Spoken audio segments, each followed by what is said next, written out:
Welcome to episode 1 of We're More Than D&D Characters, a new podcast series where we'll be exploring how TTRPGs have an effect on the people who experience them. We have found that the popularity of games like D&D has arisen not only from the fun that it provides, but from the deeper impact that it has on its participants. We'll be exploring interesting topics with special guests to allow TTRPG enthusiasts to talk about how their games have left a lasting impression on them. We believe TTRPGs are a way to explore ourselves and understand the world. We are more than D&D characters.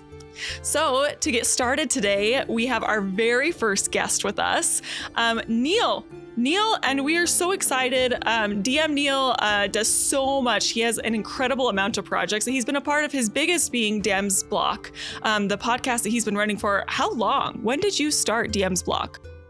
Oh, it started in 2015, so we're past 10 years, we're past 300 main episodes, and we're ever closer to 4 million downloads, which is wild. Just wow. Absolutely wild. Wow. Even historically within D&D podcasts, I mean, that's got to be like records there for, D&D podcasting as a whole.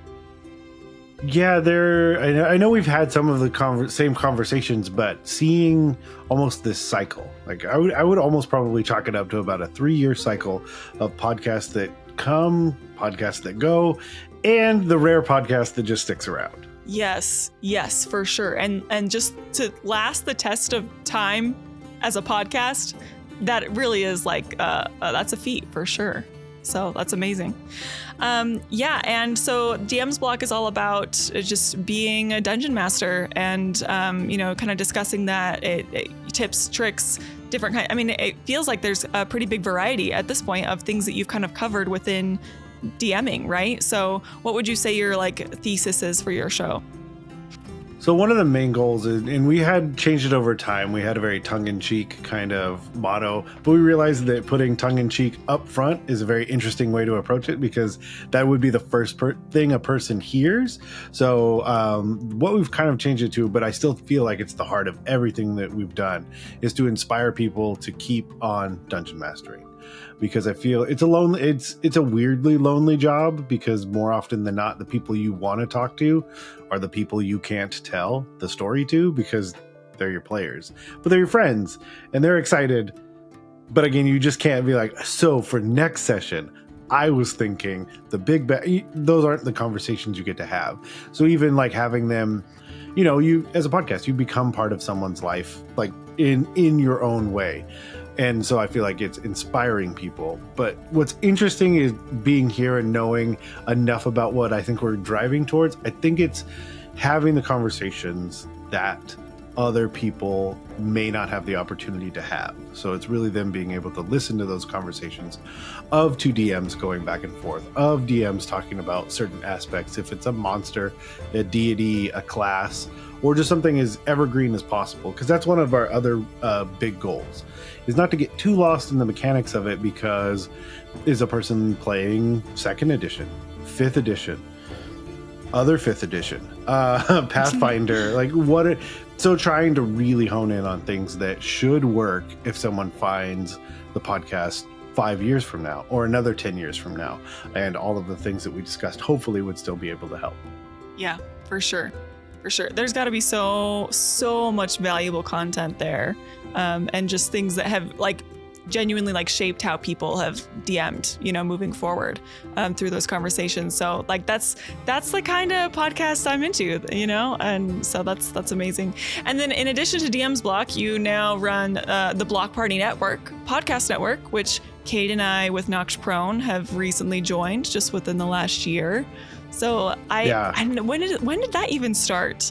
So that was a while ago. And so one of the people that's been on for quite a while is Dungeons and Dragons and Daughters. And it's Kurt and his twin, at that time, 9-year-old daughters. And now they're about to start driving. So that's just wild. Even if you listen to just one episode, it's one of his daughters saying Dungeons and Dragons and Daughters, and then they start, and then you hear that voice change. It's shocking how much they've grown, but how much they still love the game and are as fully invested and coming into their own. And they've ran certain sessions We've had them on, and all I can say is that my respect for Kurt and his editing process grew immensely after having 2 9-year-old girls on the podcast and thinking, oh, so that's going to need to edit down into a workable podcast episode. Yes, for sure. But from there, the biggest goal is finding like-minded people that are trying to just be good stewards of this community. And I think that even that'll probably segue us pretty well into the conversation we're going to have. But finding people that are really just trying to elevate other people in this community is what drew us to you and some of the other people that we've added. Yeah, for sure. Honestly, from everything that I've known about you, everything from the DM's block to the Block Party Network and anything that you've been a part of, it seems like you just have a big passion for sharing the love of D&D, TTRPGs, just to share it wider, keep it going, give people some longevity in the game. And anyway, I just honestly, it's a legacy. So that's part of the reason why I was so excited to have you on as a first guest, is because I really feel like you're really big in this space. So it's an honor. I'm excited. Hey, thank you. And it helps that I've done a lot of the back end work. So like, even being on the first episode, I can try and think as much as possible. Be like, okay, what can I do? Like, and I think that's probably the way I'm a player as well. I'm like, what can I do just to be the easiest player that this Dungeon Master has possibly ever had? And this is what I say all the time of myself. I'm almost an NPC. If I play at a table, I'm just one small step away from just having just being a quest giver and just enjoying the process of other people playing while I'm there. Yeah, you sound like the best improv partner ever, which is a really good thing in D&D. So.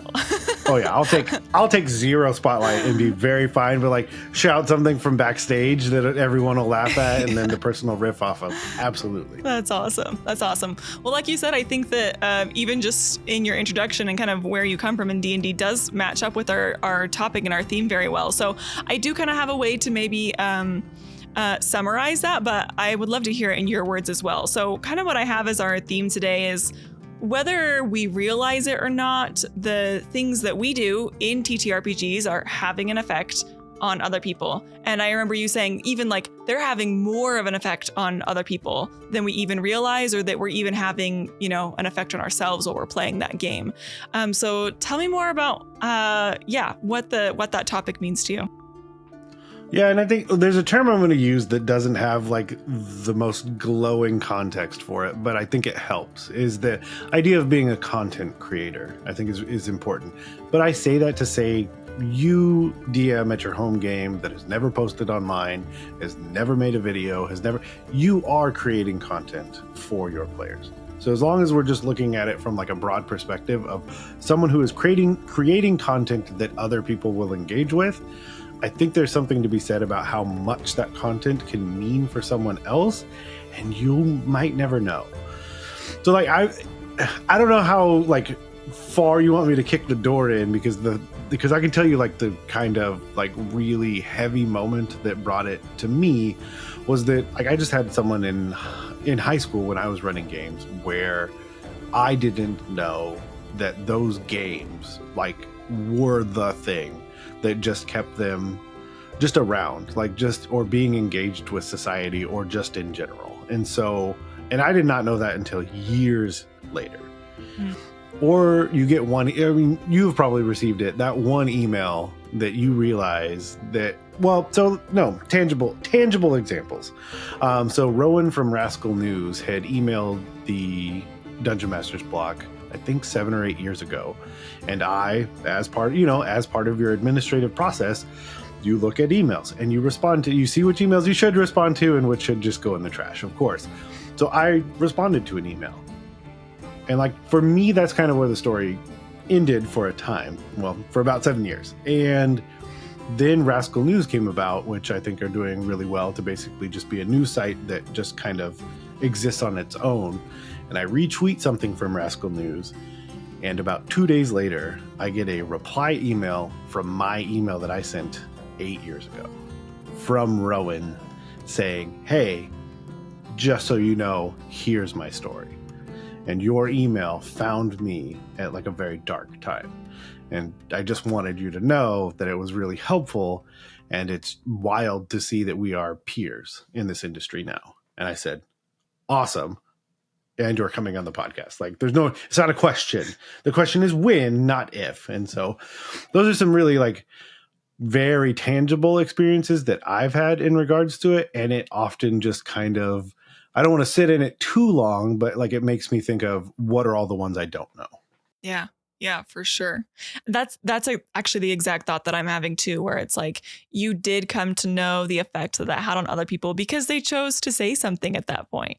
Right. And so there absolutely, that to me, that's evidence that there have been people who have also felt affected in one way or another that you might not know. So I know, but I appreciate knowing the background of what made you think of this topic and why that's significant to you, because it's not just a you thing either, right? Like anybody that's in the TTRPG space, I think has experiences like this. And the longer you play, the more likely you are to have experiences like that. So it's very exciting to me. Okay, so we're actually going to like rewind a little bit. The way that we're formatting these episodes is we'll have a little bit of an introduction, we'll introduce our guest and the topic. And then I do want to be able to rewind and kind of talk about where you started with D&D and what that looked like and kind of what your journey has been so far, because I think that can look really unique for people. And I love hearing people's like D&D or TTRPG like discovery moment. That's just like one of my favorite things. So we'll kind of start there. Then we'll talk a little more about that topic, dive into it more specifically, and that'll be the episode. So rewinding, tell me how you were first introduced to TTRPGs. An uncomfortable number of years ago. No, because at this point, and part of that is simply just because of how young I was, probably more than how long I've been on this speck of dust floating through space. But at this point, it's probably over 25 years ago where I was first introduced to Dungeons and Dragons through second edition. And I also realized, like, looking back on it, like, I'm not 100% sure that's true. I know that like that's the first edition I ever really understood, but it's entirely possible that the thing that I first experienced was actually first edition. And the way the person that brought me into it, it was a family friend where he was a little bit older. They hadn't had kids yet, but they were kind of the same age as my parents. And so I would go over there, I'd hang out. That's where I learned, like computer games and RPG. Everything RPG is kind of that's the house where I was brought up in it. And he did an approach that feels like such a modern approach. But again, this is 25 years ago, where he built an entire party of NPCs and ushered me through playing all of them. And then at the end of the module says, okay, what did you like? And I was like, what an ingenious plan of here's kind of a little bit of everything. Like, what character did you kind of were you drawn towards?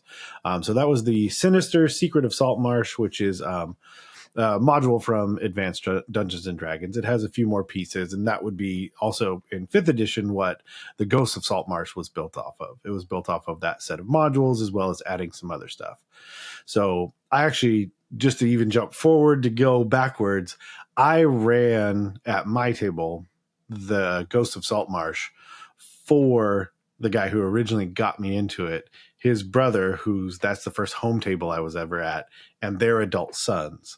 So I'm sure I'm supposed to ride off into the sunset now. Like, that feels like full circle. I should be done. Hang them up, off into the sunset. But like, that's what brought me into it. And then it was doing second edition at that home table for a while, and then like, people moving and stuff like that, and then cutting my teeth dungeon mastering with the like this really interesting like box set starter set kind of thing in 3rd edition, and then just playing all but constantly from there. We actually, instead of 4th, we switched to Pathfinder for a while, and then when 5th edition came out, like, we've been doing that ever since. And I've been the DM for my home table probably for close to like 8 years or more.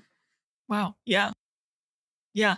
Oh man, when I was asking you just about yeah, all all of the current things that you're doing, you know, and just like how you're involved with D&D right now. Like it just seems like I'm sure it's gone through waves, you know, where it's more and less at sometimes, right? But it does seem like it's a lot, but I love it. Yeah, and I have been I'm not the best of giving myself compliments. I might be worse at taking them, and that's okay. I try. I've recently reframed my brain to say I can't change the way I made someone feel. And I look at that as a positive way of like, if I elicited those emotions in you because of the actions I took, I need to accept that. Like, I need to accept that compliment. And so one I received recently was like a healthy respect for what has come, but also always trying to move forward. Like, I'm a big proponent of talking about the things that happened in second edition, but also being like, yeah, they were bad. Some of them were very bad, in fact, but here are the pieces that we've tried, like that we can move forward with, while also fully recognizing that certain elements just do not age very well. I kind of want to know a little bit about like for you when you started playing, did you feel like it was kind of like a love at first sight kind of a thing where you're like instantly, I just love this? Or was it more of like, no, your enjoyment for that kind of grew over time? Because obviously, eventually you got to a point where you're hosting a podcast about it. So do you feel like you fall more into one than the other? I think it was. No, first off, fantastic question. Never asked that of myself. So I do think, though, my instant response is no, it was a love at first roll, first Yeah. die cast, because it was a level of interest that was like, okay, so what is, immediately like, okay, so what is this? Like, what is that next layer? Okay, so it's playing with a group. Okay, that's interesting. Oh, okay, so then that next layer is running a game, and I guess that next layer would be helping other people run a game, and that's for me. Obviously, that's my internal progression of I play with more people, I run the game, I just help more people run the game. So that is probably, I mean, that's the mission of the podcast, and I guess it's my personal mission is to empower more people to do this, just because you have a lack of people that feel confident. I don't want to say anything about anyone's competency, because I guarantee you there are so many people that are fantastic dungeon masters, but it's the internals of kind of putting yourself out there that I think is probably what's going to stop most people from being like, oh, I'm in charge of the whole fun that we're having. I don't want that responsibility. I don't want it at all. But I would say that most people can do it, and depending on how close we are as friends, I may get real heavy handed. I've done it at my home table because I need breaks, and I'm very honest about that. And I'll just say, hey, someone needs to run like the next 3 sessions. I just, need to, is it that I need to recharge from a physical perspective? Is it that I need to recharge from an inspirational perspective? But, yeah, I will get really, only with my home table, but I will get really heavy handed of like, look, someone needs to do this, and you're the youngest one at the table. I don't think you've ran anything before. You're running the next few sessions. And so I've done that, and now both he runs games all the time now. So hopefully I wasn't too obviously I wasn't too heavy-handed. Yeah, no, honestly, I love that though, especially for your own home games, because especially when you start making D&D like your job, which I totally get that, it becomes a responsibility. You feel like you got to do certain things, like that's a thing, right? And so if you're like, hey, with my home game, you got to keep it fun, right? Do whatever you can to like keep that enjoyable. It's really important. So yeah, and which again, even just that sentence alone speaks a lot to like the topic at hand. yes, absolutely. And honestly, I think we're kind of ready to dive back into that topic. So I kind of want to know, since your topic is about how we play D&D and how that might be deeply affecting other people, I want to know how you have been affected by TTRPGs. And maybe even more specifically, I'm curious about if you feel like you've had any DMs that you've played with that you feel like have, affected you on a deeper level. Yeah, and I've been thinking about it a lot, because it's not every session, and that's another important thing to like contextualize. For sure. I guess on some level I would hope it's not. Yeah. I would hope that like not every single session of TTRPGs that you're going into is just hitting you that hard and, bringing certain things up or working through certain things. And then some of them are just unmitigated fun. But the one I think about the most is Gen Con 50, which is a wild time to be there. It was completely sold out to unreasonable levels where you're like, oh, so that's not in the convention center. My game's like a mile that way because it's the closest hotel that had something available. Wow. So the game I played is a game called Blue Planet, where it's basically it's set in the future. We figure out how to send some people to a planet. They stay there for 100 years, disconnected from Earth. 100 years later, we have recontact. So now you have all these interesting. You have the the corporate side of the world that is now like, wait, these resources. As we all know, hey, these resources are there. We'd like to go take them. But you also have people that have been there for 100 years and had to try and figure it out. So it's almost this, not is almost a native population because they're like, no, we've been living here for 100 years without you. You can't just show back up and take everything, and all of kind of the intricacies that go from there. So we sit down and we play this game with Jeff Barber, who made the game. Rich Howard, for me, who is like kind of one of my, who used to be a mentor. I can't say that anymore because we're too close of friends. Which I think is isn't that the goal? Yeah, wow. I think that's the goal. Yeah. So, like I've helped him move. Like our kids have stayed together. Like so that changed from mentor to friendship. His friend who, as long as we're telling hilarious anecdotes before we get into like the meat, I sit down on a plane flying to Indianapolis. So I take a shot at the person that's sitting next to me. I said, hey, are you going to Gen Con? It's a plane full of people going to Indianapolis, at whatever random time. He says yes. I was like, oh yeah. He's like, what are you going for? He's like, oh, well, like my longtime childhood friend, he's going to be there. And I was like, oh yeah, really? He's like, yeah, he does a podcast. I'm like, oh, again, I'll take it. I might know. I could easily not know. I said, oh yeah, who's that? Maybe I know him. And then he says his name is Rich Howard. So now, like my mentor, now friend, Wow. and his childhood best friend, the two of us are now sitting together, absolutely ruining a red-eye flight for some people. Because now we're just chatting the entire flight about how ridiculous, because he lived in Hawaii at the time. So Steve was also there at the table and some other people. And I've never been more immersed in a single session than I was in that one. I have not since been, and I am of the mind that I have accepted the reality that I may never be. Mm-hmm. And that's okay, because I do have that experience, and it was lightning in a bottle, and I didn't make a joke for 4 hours straight, and that is a true absurdity. Because I was just locked in. I was my character for 4 hours. And I think that's when it really hit me of like this,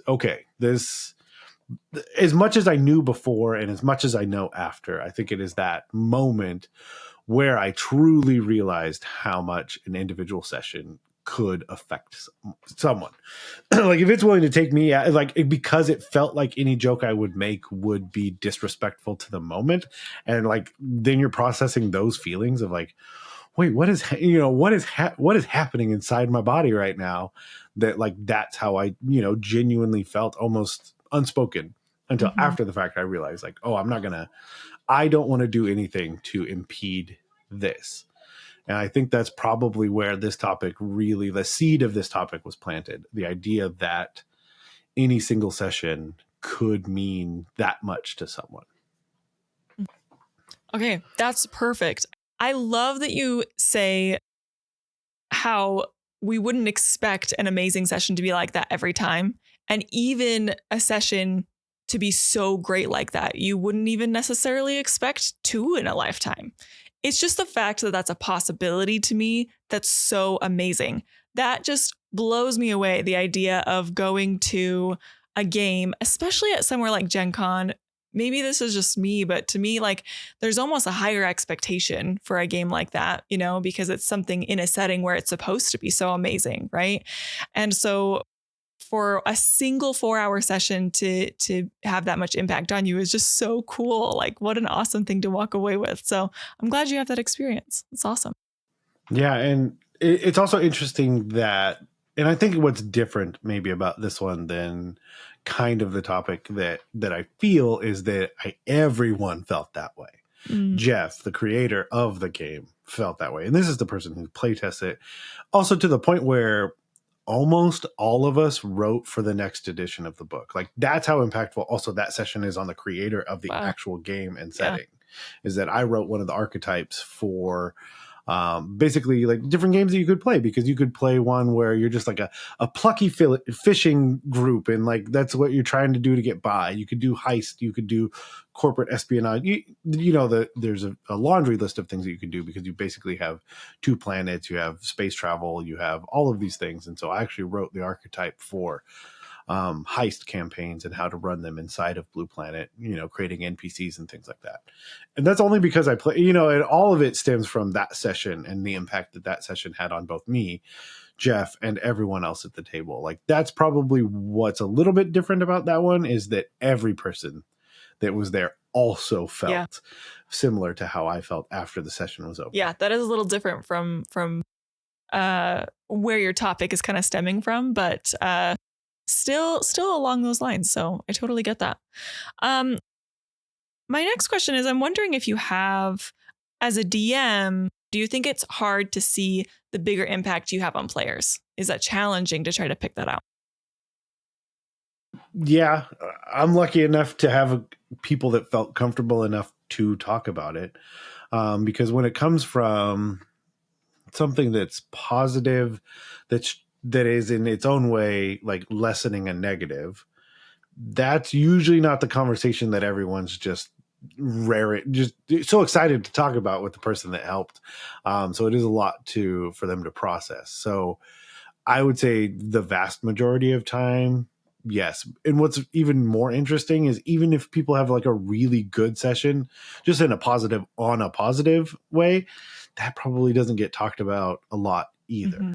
There is something to be said about, like, it's tough sometimes. Like, you are kind of the unsung hero of the table, just because in certain ways you're more invested. I mean, it could be time, it could be effort, it could be a lot of things.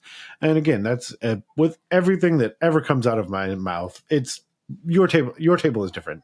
Every table is different, which is one of the best things ever. The perfect table is out there for you. Finding it is really the only difficulty. So I would say most DMs probably don't know, and the lucky ones do.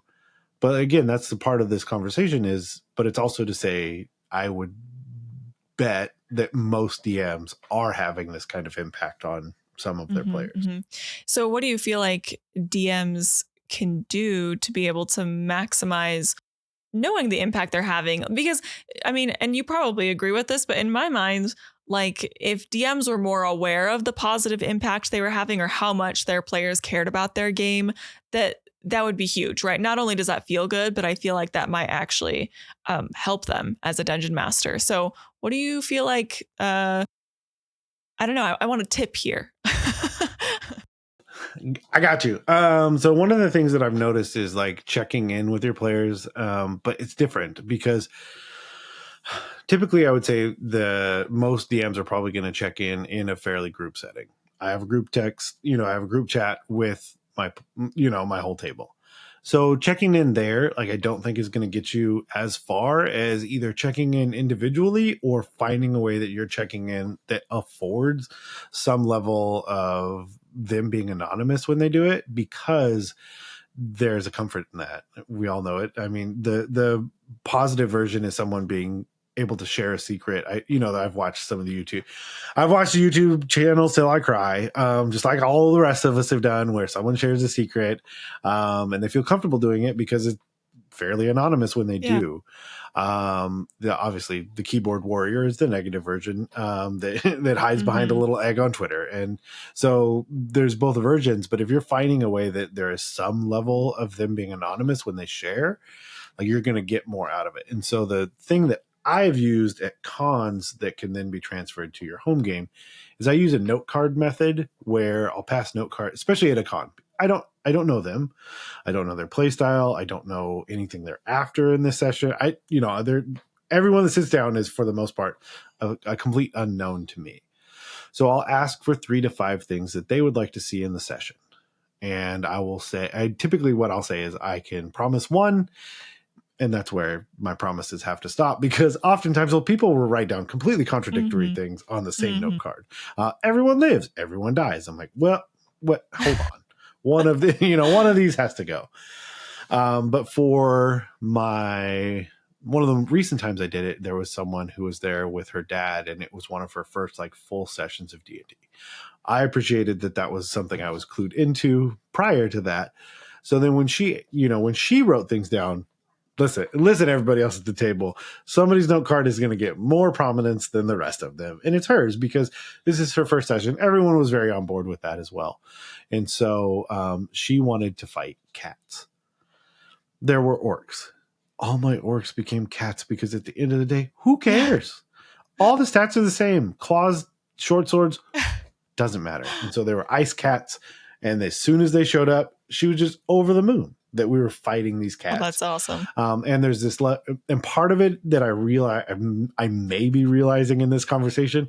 And so it's always the benefit of being a guest is just realizing as you're talking that there's a level of ownership that comes with that I don't think I necessarily thought about until this right now, is that not only does it help, I guess because I've always looked at it as it helps me a lot but it helps me help them, that this cycle of figuring out what they want. Because at the end of the day, if it's only what I want as a DM, this is a very aggressive way, but I know it's a way that often then write a story. Mm-hmm. Because if you're only looking to tell the story that you want to write, that's not D&D. That's just writing, which is totally fine. I've done a lot of, side writing just because it's stories that I needed to get out, or whatever version, or is it an elaborate backstory for a character they'll never see? But again, that's, just part of my process. But in terms of actually sitting at the table, if they're not involved in writing the story and having the ownership, I don't know how you're really going to get to that next level where you're having those sessions that genuinely impact the players. Mm-hmm. For sure. That honestly, I asked for a tip. I got so much more than that. No, I think it's great. The general idea to basically request some of that feedback, to actually ask to hear from people. I think that's the basis of it. And honestly, that's genius. I think that if that's what you're hoping for as a DM is some of that positive feedback and maybe a little bit of a boost from your players, that's a perfect way to do it. But I also love the idea of purposely trying to incorporate things that they do want, because of course that's going to have more of an impact. Of course they're going to feel more connected. Of course they're going to enjoy it more if that's part of the conversation too. So I think that that's kind of, there's almost a what you can do before session and what you can do after session to be able to get more of that in your TTRPG experience. So it's awesome. Very good. Yeah. And I think that note card method, like you were saying, I'm not as good at this. So please do as I say, not as I do, because I'm great at doing it at convention games. Because again, I'm walking in so blind to those players, and especially if I'm at an event where to some degree I am considered a special guest, or bare minimum, I'm just the person running the game for them. I have a deep desire to do as well as I can. So checking in with them affords me that, but checking in with your players after the fact to say, hey, what are 2 or 3 things that you thought were really good about the last arc? What are 2 or 3 things that you'd really like to see in the upcoming arc that we're about to start? And even something as simple as that, and having it and building in that anonymous nature of saying, hey, because what if it's the rogue who's I'd like to steal this magic item from so-and-so. Mm-hmm. I understand that it's going to make this player, this player's character extremely frustrated. So that's not that, and I don't want to just afford them that meta knowledge by saying it out in front of everyone. So like I said, checking in and then there's an easy framing to say, hey, like, we'll keep these private. That way, everyone else is just as surprised at the table. And I think, again, by doing that way, you're probably going to get more information that you can work off of, because it may be that it is, they're seeking. The other thing I realize is like your typical player is probably not going to bring up their backstory all the time, but it is still something that they're invested in because it's still something they wrote down. It's still something, every choice they made is a choice they made. Right. To be the character that they were looking to make. So even if it's, the background, if it's actual story background, if it's their class, if it's their feat choices, so there's a lot that you can pull on to really start to make these things affect them. And depending on how well your characters, like, and it's certainly, there is an element of emotional risk when it comes to all of this, but like, if you know them well enough, it's possible that you can even start steering it towards what you may recognize are the things that they are trying to get out of it. Because, I'm not the first one to say it. I'm not the last one to say it. We are all injecting ourselves into those characters on some, on some level. No matter how much you want to think you're not, you are. Yeah. Yes, for sure. For sure. So with this topic of having an impact on people, it was making me think of the connections people make through playing D&D together. So I'm curious if you feel like there are unique connections that can only be made through the TTRPG space. It's an interesting idea. I think with more time, my answer may change, but for now, I don't know that there's any connection that is unique to the TTRPG space.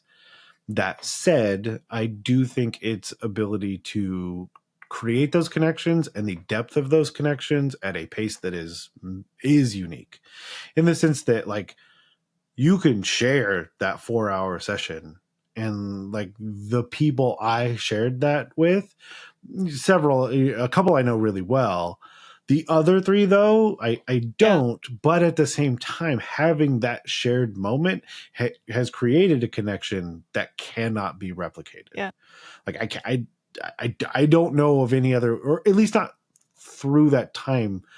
I don't know how to make it happen in 4 hours without using TTRPGs to facilitate it. Again, I'm not saying it's not possible. The only thing I can think of is something more traumatic. Right. Unfortunately, in a like, negative you have the way. shared trauma of 4, of 4 very, very harrowing hours of an experience that you shared. It's possible. I mean, you see it a lot with TV tropes and things like that. But for something that is considered fun, I guess that's probably a good way to frame it. It's if not unique, extremely difficult to replicate in the time frame that you have.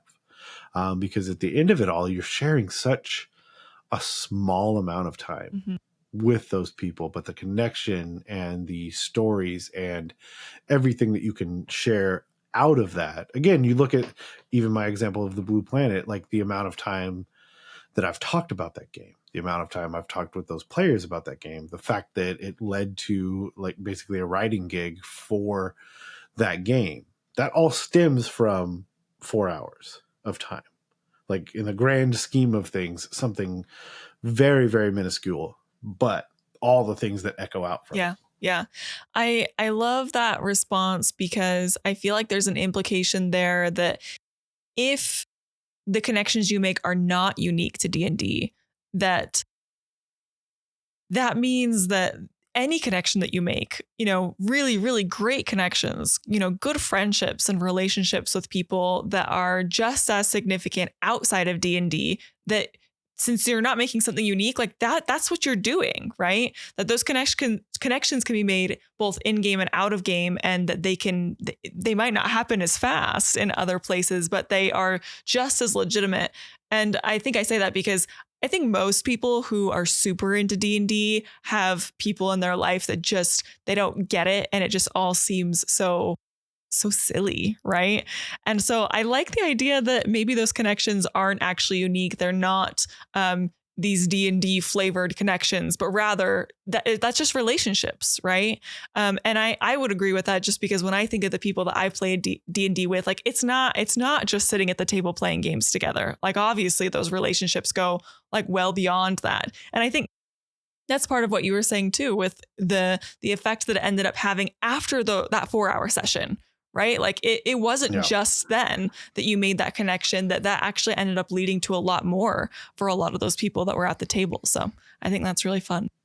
Yeah, you think about like, I think it also of the number of things that a person is probably injecting, good or bad, certainly, but like often the content that someone's consuming recently. Like it's also those side conversations, I think, in like the session. Well, interesting. That contextually, there was no side conversations in my prime example. But again, that's a mountaintop lightning in a bottle experience that, again, I have come to terms that I may never see it ever again in my life. But again, it's almost like you're saying though. At this point, knowing it exists is really interesting as more of like, is there a way to get other people to experience it, even if I do not get to again? Because of what it was, because of what it meant, it is interesting that like, that's kind of where my brain is wired of like, if I can facilitate that in any meaningful way, even if I don't know about it, like that is my hope of hopes, is that like somehow the work I do in this space is able to have that be something that someone else experiences. Then I did it. Unfortunately, I may not know that I've ever done it, but like my hope is that it's just okay. This is speaking of side tangents, and this also contextualizes why I am almost incapable of not telling a joke for 4 hours. Anytime that someone asks me in public if I can take a picture, I will always say yes, because one, I have found that I'm fairly decent at it. I'm not trying to I'm not trying to be a professional photographer, but if you give me your phone, I can make a good picture that captures the moment you're asking for. I can also take several selfies of myself because I think that is very funny, because now there's pictures of me on a stranger's phone. And my hope of hopes in this same scenario is that there are two people that find each other. Like, look at this weirdo who took pictures of himself on my phone. And both of them have that experience, that somehow two people, random people that I don't know, that I've taken selfies with, have met each other and like, that guy took a selfie on my phone too.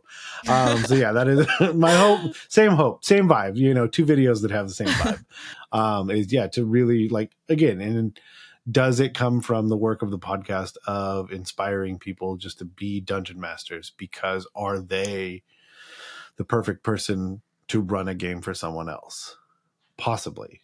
Is it to set a good example of like what it can be if I run a game at a convention? Maybe. Is it to go and give these mountaintop experiences like when run on the cruise?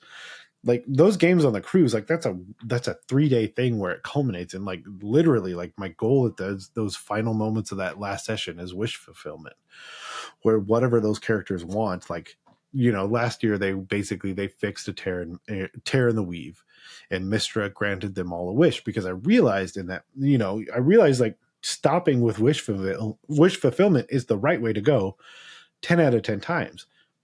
They'll probably never play these characters. They may never see these people ever again that are on this boat in this game. So having them say their final wish for that character and doing some very steep yes and, because not only are you going to give me, because I mean, it's a wish, but it's nebulous. So then I'll take that, knowing what I know about their character, the player, the game, and take that to that next level. And so I heard it was just wild to watch. And as me, and even that kind of contextualizes the conversation of, in that moment, I'm so invested in that moment and trying to make it whatever I can. I even am not recognizing what it is as it's happening, because I'm so focused on trying to make it happen, that like Rich, who I've mentioned a couple times, he was just there in the room. He's like, this was just wild just to watch, because it was I co-DM on the cruise, so like two of us run two tables. Okay. Mm-hmm. And at the end we typically have them merged together and we're DMing at the same time. That's not for everybody. I'm just happy it worked for us. But the idea, again, being able to get that feedback from someone that I respect, someone that knows me well, to say, hey, what you just did, amazing. And again, if I elicit the response in someone else, I will accept it. Because like people were having us sign their Dungeon Master's guides after, and it's just like, I will do that. I will process that I have done it later. Wow. But in this moment, I will accept that honor, and I will do so. And then I will think how ridiculous that feels after the fact, and I won't show it in the moment. Like I say all of that, like I literally on my desk is an image of all that group from last year that we took, because someone had like a small Polaroid, and we took several Polaroids of us as a group. So like literally, like that's one of the things that I look at every time I sit down, like every time I record, every time I edit, like that's something that's right there within Eyeline. Yeah, so cool. And there you go. Like that ends up being inspiration in the future, once you know that you were able to do that. If under some circumstance where maybe they were super closed off, they didn't say anything, they were really quiet, they came and went, and still you could have had an amazing impact. They could have loved their game, but you might not remember it the same way, think of it the same way. You wouldn't have that photo on your desk or that memory. So I think that's really cool. Yeah, that's another really good one, is that there's a couple on the cruise who are very reserved. In terms of, just being there, taking the spotlight when you're trying to shine it on them, and taking those moments and doing the funny thing and doing the interesting thing and having a well put together character. But at the end of it all, you do kind of wonder, are you having a good time? There's not this big back and forth. There's not a lot of animated responses there. If anything, there's not a lot of discussion at all, until it was going to be the next year. And like they came back, and two, they were very specific about having Tim or I again as the person running the game for them. And you're like, okay, yeah, okay, I get it. Cool. There it was. There's that not as open feedback, but very obvious feedback to say, you're spending whatever money it takes for you to get there, to be there, to stay there. And you are then also very specifically asking to have an experience from Tim and I a second time. And you're like, okay, they said they liked it, but now we know that they liked it. Yes, for sure. For sure. That's just one way I feel like I seriously applaud DMs is their ability to continue to have the confidence to create games, to share stories, to put themselves out there, because being a player is vulnerable. But I honestly think that DMing is even more vulnerable. And you won't always get that feedback, and you won't always be sure. But you're gonna keep doing it. Hopefully, you're gonna keep going. And sometimes it'll wrap back around, and you'll realize like, oh, okay, they really did like that. That's great. But you won't always get to walk away with that. So I think that's challenging, but just kind of part of the gig, And again, like even to like kind of, go full circle again, the way I really hope that anyone that listens frames it for themselves in their own mind is that, again, anyone that's creating content, because I think about like, the, TikTok, Instagram, social media accounts, who knows what exists today, who knows what is there tomorrow. But like social media people that are creating content where, especially when they take on a persona, like I to the sense where it's like Quincy's Tavern, or, it's a backdrop, yes. it's a wardrobe, it is a character. Yes. That's also to say that there are other people that approach it with a very character that they are presenting as, their engagement with whatever social media platform that they have. So oftentimes it is characterized. That character has a chance of meaning so much more to someone than the person creating that character. Yeah. Because like you said, it starts to get wrapped up in different things. It starts to get wrapped up in potentially, is it your livelihood? And then you're looking at it in a very different way. Like, there are administrative things, there are financial things, there are, all of these big words that don't sound very fun at all. When you're tracking every gold piece and how much weight is in your backpack, Yep. like that's a D&D for some people, but it's Yeah. maybe not for everybody. But the idea that when they create that content, the same thing happens.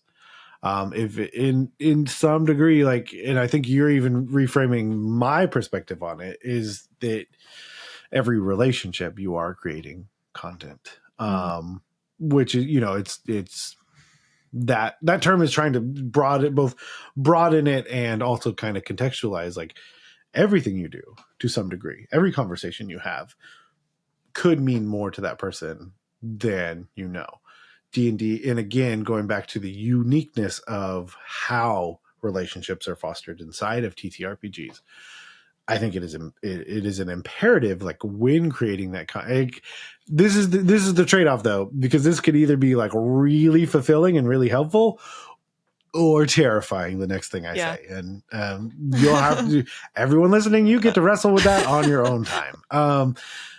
But when you create it, it has the chance to mean that much more to that person.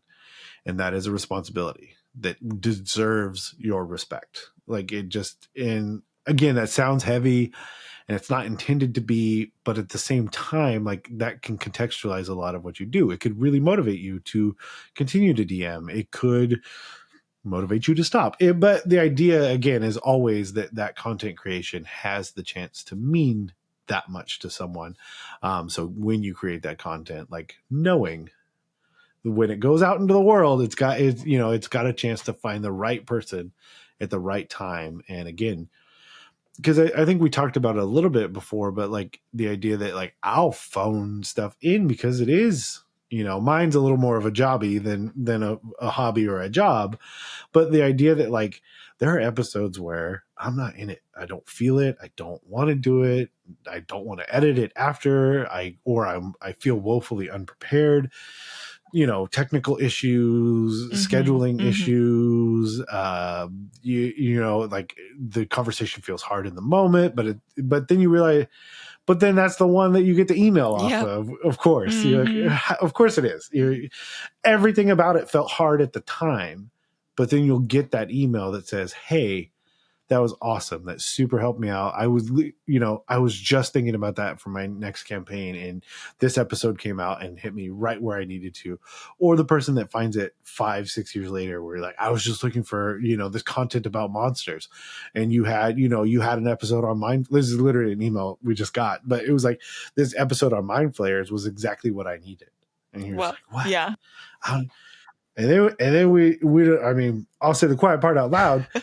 I didn't remember we did an episode on Mind Flayers, but we don't have to talk about that. Woo! Oh, man. There may be a couple episodes about the Feywild in the backlog of the Dungeon Master's block. There shouldn't be, because that's not really how we approach topics, but there's definitely more than one episode about the Feywild. Oh, man. It's interesting that you bring this up, the general idea of content that we make being very broad, D&D and beyond that. And also, I think an important principle that I'm figuring out in this conversation is the unknown part. It is unknown the amount of impact or what kind of impact we could be having on someone. But anytime we're producing any kind of content, that is always going to be there. So I know when we were talking about this episode and what we might want to talk about and include in it, I did have a question that was, well, what if you're unknowingly having a negative impact on someone? And for a moment, I don't know, I thought about maybe not asking it because it just seems like such a downer kind of a question. But you bringing that up really makes me think of that, right? I guess I'm kind of curious if you have any thoughts on maybe just how to avoid that, right? Yeah.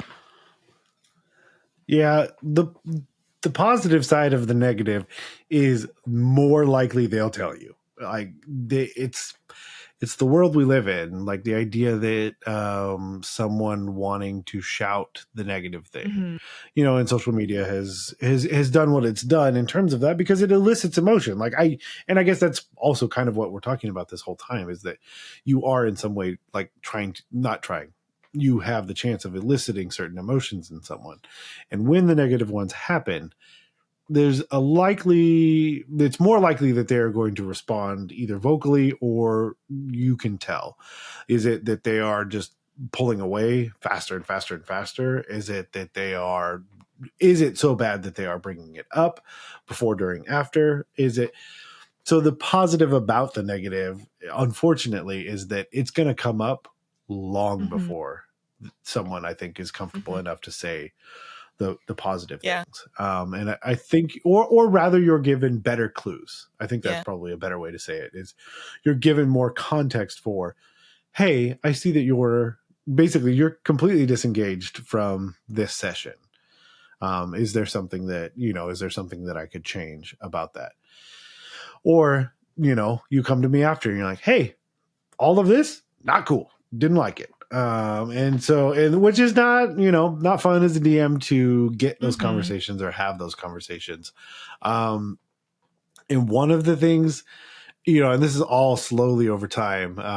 That's what I often tell people, is like, a lot of the things that I'm, that people consider that I am good at, which I probably do as well, is like, well, I mean, eventually I hope so. I'd hate to spend this much time on it and not get better. But one of the things I've done a lot recently, home game, con game, every game that I'm in, I take more shorter breaks. There's something to be said about just sitting in the same spot for X number of hours and just what that does to your body mentally and physically. And so what I've recognized is that, there's a chance you're just going to get tired just because you've been sitting for 3 hours straight and your blood is circulating in a very specific way. And so prepping a person to have a good session is also an important piece of then being able to have that session mean more. This is also a thing I view about movies, is like, I can take you to a movie and I can ensure that you're probably not going to have a good time. I can buy seats in the front. You have to go to the bathroom the whole time. We don't have concessions, and all of these things can lead, or you don't have to go to the restroom in the middle of the movie. You sat in the perfect seat in the back middle. We all know which one it is. And you have the perfect concessions. We went to the nicer theater that has the reclining seats and will bring alcohol and a meal to you. Do you feel like one of the two, like, same movie? It doesn't matter if you wanted to like it or not. The experience that you're going to have at those two different times, like, there's a lot to be said about that. And so, like, that's another factor I look into or try to be aware of a lot, is like, how well am I even just setting the session up to be successful? And so that's another thing about, like, avoiding the negatives, is like, if you can, trying to take out as many roadblocks from the session being successful so that you're hopefully avoiding some of those negative things. The other struggle with that question is, it may be okay. Because it's tough, because sometimes the session doesn't have to feel fun to be great.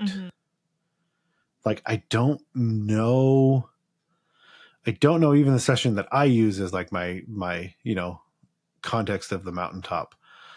I don't know that it was like overly fun. Like, that feels almost like the wrong word to describe it, because it was such an emotional experience. It was such an in-depth experience. And it wasn't necessarily a game that was like, where you see it, where it's like every session starts out and it shows Lord of the Rings. Every session ends up and it shows Monty Python. Like, there was no Monty Python. Heck, there wasn't even the enjoyment of Lord of the Rings. Like, it was like you were in it. Like, it was a problem. There were children missing. That's kind of the context that we're working with here. So it's not to say that a person necessarily has to have had fun. My thing is that they needed to feel safe at all times. Like, those are two different words. So it's possible also to elicit negative emotions, but that still be the benefit of that process. Because is it that something has come up in that person that they didn't know that they needed to address? They didn't know how that they were going to be able to address it. And again, by injecting yourselves and being more than D&D characters, you're able to facilitate even just asking those subsequent questions after the fact of, hold on, why did I feel this way? Why did it hit me so emotionally, like, and it could, there's a chance that it makes a real strong response. But again, it doesn't necessarily have to be a negative. And and nothing I've said right there is easy. Yeah. Because you've potentially done that to a friend, or so yeah. Those are some ways maybe to avoid a few of the negatives, and hopefully, hopefully they're not too strong. That's great. And honestly, I feel like I see two positives actually on that negative side of things. One of which being, I actually do think it's a positive thing that if somebody does have a problem, they can say something. They probably are more likely to say something. And I would also add to that, it's actually kind of their responsibility to say something if they're really that bothered by something, right? So at first I was like, what can we do to fix this and to make sure we know if they're like, what if they're not having a good time and we don't know it? But hearing you talk about it, I realize no, that actually is on them to communicate that if that's something that they need. But then also there's that flip side of, hey, sometimes it's going to be uncomfortable, and that's just okay. Whether that's because some sessions are simply just not as fun as others, and that's totally fine, or that if there's something that makes you uncomfortable, that's not always the worst thing in the world either. It's not always about fun 100% of the time. So anyways, I just think those are great perspectives, and I totally agree with that. Yeah, that's corporate Neal is ready to jump in on most of that. Because even with a con game, like these people possibly don't know each other. You don't have to like each other, but you do have to respect each other. But that's also how I approached most of my jobs, especially from like a management perspective, which to some degree, a dungeon manager, it'd be a fine replacement for Dungeon Master. But the idea that like, look, we're all here, we're all trying to accomplish the same thing and have a good session. So again, you don't all have to like each other. That's not required for what we're about to do. But you do all need to respect each other enough to like continue this process. Very good. Very good. That also made me think of, I also never woke up any morning thinking, you know what? I should do my job differently. Like if I don't have any feedback as to why. And that was also my big thing. Is sometimes people would say, and this is also a good way to look at it when trying to get, or when trying to process negative feedback, which is tough. Again, I'm not trying to say that that's easy for me or easy for anyone, but trying to get to more of the why that person feels that it's negative. Because if I don't know why I'm making the change, oftentimes it's really difficult to me to implement that change correctly. Yeah. Or at least to think that I might implement it correctly. Because if you had, let's say, you don't want to see spiders. I mean, it could be arachnophobia. And if I just assume that it's arachnophobia, there's a chance that I missed why you don't want that. So if I'm not willing to ask the whys of it, then it's possible that, like, again, and once I'm starting down these roads, again, we're getting closer to what may be that perfect session for that person. But again, if I'm not asking the follow-up questions as to why someone would want things changed, at that point, it's a coin flip, and I hope that I do the right thing. Yeah, that's a shared responsibility, on that feedback and figuring out how to fix maybe potential issues and everything. So very good. Okay, well, I think that kind of covers. Is there anything else you want to add to the topic specifically that you feel like we've just totally missed? It's okay if you never think about any of this ever again. You'll probably still do it anyway. Yeah. That's the funniest thing about all of this, is that if you take all of this to heart, you're probably a little bit more likely to do it. If you throw all of this out, you're probably still going to do it. So, hey. I'm the kind of person, I like insightful podcasts. I like, different kinds of media that just have like interesting things in them, self-help related things. And in the moment, it can be like, oh man, this just clicks. This just makes sense. That does not mean I live by that. So yeah, preach. Okay, very, very good. So I guess my last question for you to kind of close this out today, I want to know if you can even imagine your life without TTRPGs. Like, I don't know, what would that even look like for you? Because I feel like that's such a big part of your life.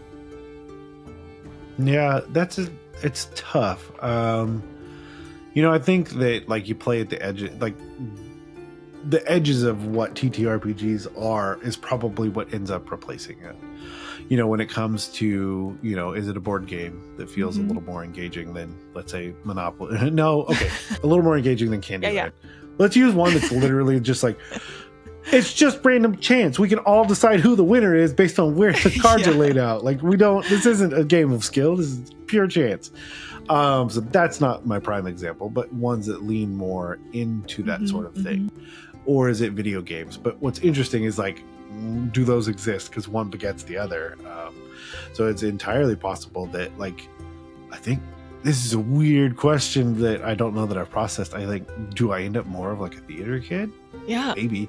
I didn't dabble in that like at all. Like that was not my, which, you know, like a lot of my friends were certainly, but like for me personally, like I think TTRPGs filled a lot of that creative nature and a lot of that, like, you know, playing as other, you know, aspects of yourself, but still you're playing as very different characters.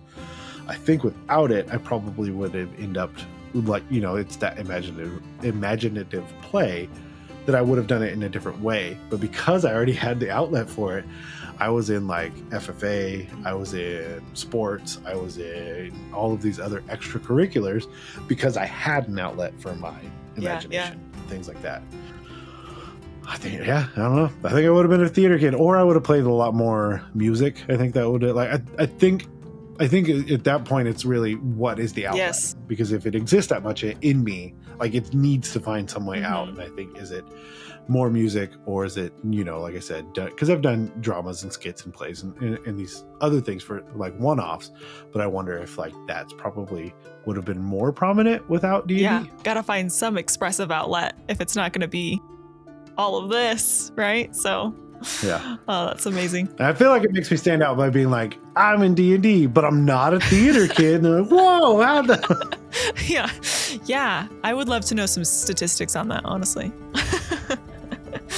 Well, thank you for being on and just trusting that we have something of a cool idea here, you know, and taking a chance on us. And really, like, you have so many cool insights, and I was super excited by your topic. So thanks for all the effort that it took to be here.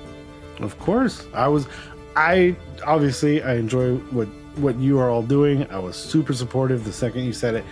If anything, I'm overly supportive of people's ideas. I'm not for creative ideas, I'm usually okay, here's how. And then it's up to you. Like, I'll give you tips, tricks, and everything in between. And ultimately, you know, it's anyone's prerogative that asks me for help. Understand, I'm going to help you try and do it. I'm not going to help you try and stop. I will give you all of the resources and knowledge I have, and you still need to make that choice. But if you need somebody if you're not looking for hype, I'm the wrong person to ask. Which is so great. So great. I appreciate that so much. For starting a new project, that takes its own, you know, like vulnerability, confidence, figuring it out, and some nerves and everything. So you really were the perfect first guest. So it's wonderful. We will have all of your info on where to find you in the show notes. So you've got a website, thestruggleisneal.com. Fantastic. Checked it out. Very cool site. Also, like, one of the coolest domains out there. As well as your social media pages, which is Joe Maniac, right? And so that will be linked down there as well, just for easy access. And of course, if you guys want more of Neal, then you should be going to the DM's Block podcast, and also just the Block Party Podcast Network. I feel like, you know, we've got some similar flavors going on there and some really amazing people. They're only part of that network because they're cool. You know, I'll talk myself up. I'll say I'm cool. That's why I'm there. So there's a lot of great things there. So if you want more content, there's plenty of it, and we'll make sure that that's accessible to you. So, all right. Well, thanks again, and we'll see you for the next episode.